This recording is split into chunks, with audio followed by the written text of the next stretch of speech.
What if I told you that the reason you're waking up exhausted, struggling to get a firm erection, and feeling like your energy disappeared sometime around your 50th birthday has almost nothing to do with age? And what if the fix was something your body has been screaming for every single night for years and you just didn't know to listen? I'm Dr. Steven, and in the next 10 minutes, I'm going to show you one missing mineral that quietly controls your testosterone production, your deep sleep architecture, your blood vessel function, and your ability to achieve and sustain a full, firm erection. One mineral, and over 68% of men over 50 are clinically deficient in it right now. Stick with me, because by the end of this video, you're going to understand why nothing else you've tried has fully worked, and what to do about it starting tonight. Let me start with a question. When was the last time you slept so deeply that you woke up genuinely rested? Not just slept through the night, actually rested. The kind of sleep where you open your eyes and your body feels recovered, where you have a strong morning erection before you even get out of bed, where your mind is clear and your energy feels real. If you have to think back more than a year or two to remember that feeling, you're not alone. And the medical community has largely failed you on the explanation. Most doctors will tell you it's just aging. Testosterone declines, sleep gets lighter, energy fades, sexual function follows. They hand you a pamphlet or a prescription and send you on your way. But here's what that explanation gets wrong. The decline isn't inevitable. The decline is environmental. It's nutritional. It's correctable. And the mechanism driving nearly all of it, the disrupted sleep, the diminished erections, the flattened energy, traces back to one mineral your body burns through faster than almost anything else: magnesium. Here's what's actually happening inside your body, and I want you to pay close attention because this is the piece almost nobody explains properly. Magnesium is involved in over 300 enzymatic reactions in the human body. That's not a figure of speech. That's biochemistry. It regulates your nervous system. It controls how your muscles relax. It governs how your blood vessels dilate. It's the cofactor your body needs to produce testosterone. And critically, for every man watching this, magnesium is the mineral that allows your brain to enter deep, restorative sleep. The sleep stage where your body releases growth hormone, repairs tissue, and recharges your sexual function for the next day. When your magnesium levels are low, and after 50 they almost certainly are, your body can't fully relax. Your nervous system stays in a low-grade state of activation even when you're lying in bed. You fall asleep, but you don't go deep. You cycle through light sleep stages, wake briefly at 2 or 3 in the morning, and wake up in the morning feeling like you barely slept at all. That's not insomnia. That's magnesium deficiency masquerading as insomnia. And here's where it compounds. Because while you're in that shallow sleep, your body isn't releasing adequate growth hormone. It's not producing testosterone efficiently. And because testosterone production depends on deep sleep, specifically on those nighttime surges that happen in the first few hours after you fall asleep, you wake up with lower testosterone than you should have. Morning erections weaken or disappear entirely. Your energy never fully charges, and you start every day already running on a deficit. Do you see the spiral? Low magnesium leads to shallow sleep. Shallow sleep leads to low testosterone. Low testosterone leads to weak erections and depleted energy. And because you're exhausted and struggling, your cortisol rises, which suppresses testosterone further and depletes magnesium even faster. This is the loop most men over 50 are trapped in, and they have no idea what's driving it. Now let me explain why you're deficient in the first place, because this is important. 50 years ago, men got adequate magnesium almost automatically from food. Soil was richer, vegetables absorbed more minerals, and magnesium appeared naturally in drinking water in most regions. Today, modern agricultural practices have stripped magnesium from the soil. The food supply contains a fraction of what it once did. A serving of spinach today has roughly 80% less magnesium than the same serving of spinach in 1950. That's not speculation. That's documented in agricultural research. At the same time, after 50, your intestinal absorption of magnesium decreases significantly. Your kidneys also become less efficient at retaining it. And certain medications that are extremely common in men over 50 proton pump inhibitors for acid reflux, diuretics for blood pressure, even metformin for blood sugar. All of them actively deplete magnesium from your system. So you have a diet providing less magnesium, a gut absorbing less of what you eat, kidneys retaining less of what you absorb, and medications pulling more of it out. The result is a magnesium deficit that quietly grows larger every year, stealing function from every system in your body: sleep, testosterone, vascular health, erections, and nobody connects the dots. Let me be specific about what low magnesium does to your erections, because this is where things get very concrete. Your ability to achieve a firm erection depends on smooth muscle relaxation in the penile arteries. This is fundamental. When you become aroused, the smooth muscle in those arterial walls needs to relax, allowing blood to flood into the erectile chambers and create rigidity.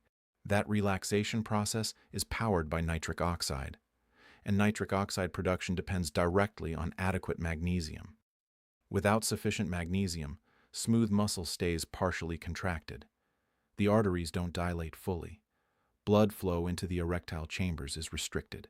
You may get some response, partial firmness, a delayed response, but you never achieve the full engorgement and rigidity you remember having. The equipment is there. The capacity is there. The vascular environment is simply not optimized to deliver what the tissue needs. This is also why ED medications give inconsistent results for so many men. They work by amplifying nitric oxide signaling, but if your magnesium levels are low, the foundational chemistry those medications depend on is compromised. You're trying to force more signal through a system that's missing a critical component.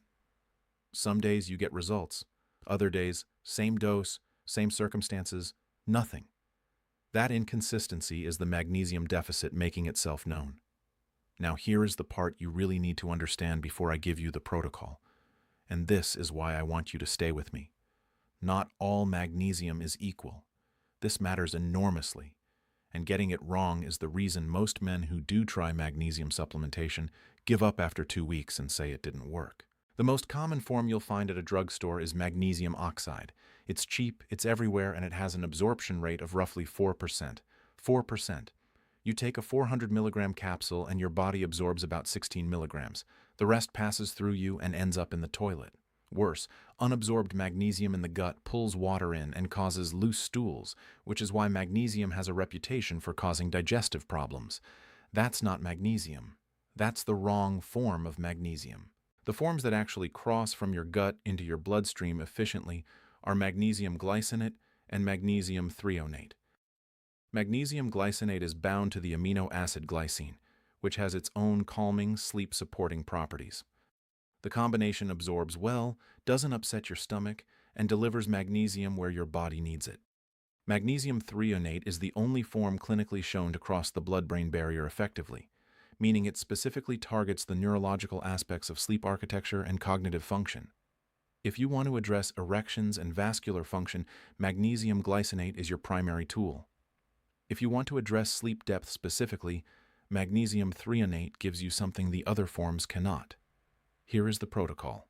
Follow this in sequence and pay attention to timing, because that's where most men get it wrong. Step 1 is what I call the nightly reset. Every night, 60 minutes before you intend to sleep, take 400 milligrams of magnesium glycinate with a small glass of water. Not at bedtime. 60 minutes before, so the magnesium has time to begin absorbing and signaling your nervous system to downshift. This is when your body starts transitioning toward the deeper sleep stages. Pairing it with a consistent wind-down routine, dimming lights, reducing screen exposure, keeping temperature cool, amplifies the effect dramatically. Within the first week, most men notice they fall asleep faster and wake less frequently in the middle of the night. By week 2, morning erections often return, even partially, because deep sleep is being restored and testosterone production is recovering. Step 2 begins at day 5, not day 1. This is important. You need your baseline magnesium levels to begin recovering before you add the next layer. On day 5, add magnesium threonate, 144 milligrams of elemental magnesium in threonate form, taken at the same time as your glycinate. The combination works synergistically. The glycinate handles peripheral relaxation and vascular function. The threonate works on the neurological depth of sleep. Together, they address the full picture. Step 3 is the morning anchor.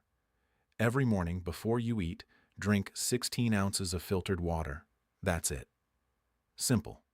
But here's why it matters. Your kidneys lose magnesium throughout the night through urine. Starting your morning with significant hydration before food improves renal magnesium retention and sets your blood pH in a more alkaline direction, which protects nitric oxide from breaking down too quickly. Men who add this step report that the afternoon energy crashes that have become their normal begin to fade within 10 to 14 days. Step 4 is dietary amplification. Magnesium supplementation works best when supported by food sources that slow its depletion. Pumpkin seeds are one of the most concentrated food sources of magnesium available. A small handful delivers roughly 150 milligrams. Dark leafy greens, particularly cooked spinach and Swiss chard, provide meaningful amounts. Dark chocolate above 70% cacao is another option most men are happy to hear about. Adding any two of these consistently gives your supplementation a foundation to build on, rather than simply replacing what your lifestyle burns through. Now let me tell you what to expect and when, because I don't want you disappointed by false timelines. In the first 48 to 72 hours, you will likely notice you fall asleep faster. Your body has been waiting for this. The nervous system responds quickly once magnesium availability improves. By the end of the first week, sleep depth improves noticeably. You may start waking up feeling different, not fully restored yet, but better. Some men notice the very beginning of morning erections returning in this window. That's your testosterone production beginning to recover as sleep quality improves. Week 2 to 3 is when the vascular effects become more apparent. The smooth muscle in your arterial walls has had time to benefit from improved magnesium status. Blood flow becomes more efficient. Erections are firmer, arrive more quickly, and sustain longer. Energy throughout the day stabilizes, and that afternoon collapse that has felt permanent starts to ease. By week 4, most men report a combination of changes that they struggle to fully attribute to one thing because everything has improved at once. They're sleeping deeply. They have morning erections consistently. Their energy is more even throughout the day. Their partners have noticed something is different, often without being told. This isn't a miracle. It's restoring what was missing. Before I close, a few safety points you need to hear. If you have chronic kidney disease, please speak with your physician before starting magnesium supplementation. Impaired kidneys cannot excrete excess magnesium efficiently, and supplementation without supervision can cause problems. If you're on medications for heart rhythm, blood pressure, or diabetes, magnesium can interact with those. Not dangerously in most cases, but worth a conversation with your doctor. Start at 200 milligrams and move up to 400 over 2 weeks if you want to be conservative. And give this a full 30 days before drawing conclusions. The body doesn't reverse a years-long deficiency in a weekend. This protocol doesn't replace medical evaluation. If you have significant erectile dysfunction or severely disrupted sleep, see a physician for a proper workup. What I've described today is optimization. Returning your system to a baseline it should never have lost. Gentlemen, here's what I want you to do right now. Drop a comment below and tell me which symptom is bothering you most, the sleep, the energy, or the erections. I read every single comment, and your answers help me decide what to cover next. If this video gave you something useful, hit the like button. It tells me you want more content like this. And subscribe so you're notified when I release the follow-up next week, where I'm going to cover the 3 foods that actively destroy magnesium in your body. Foods you're probably eating every single day without realizing the damage they're doing. There is one more thing I want you to do. Share this with one man in your life who needs it. A brother, a friend, a colleague who's been suffering quietly thinking this is just what getting older feels like. It isn't. And sometimes one video changes that understanding entirely. This is Dr. Steven. I'll see you in the next one.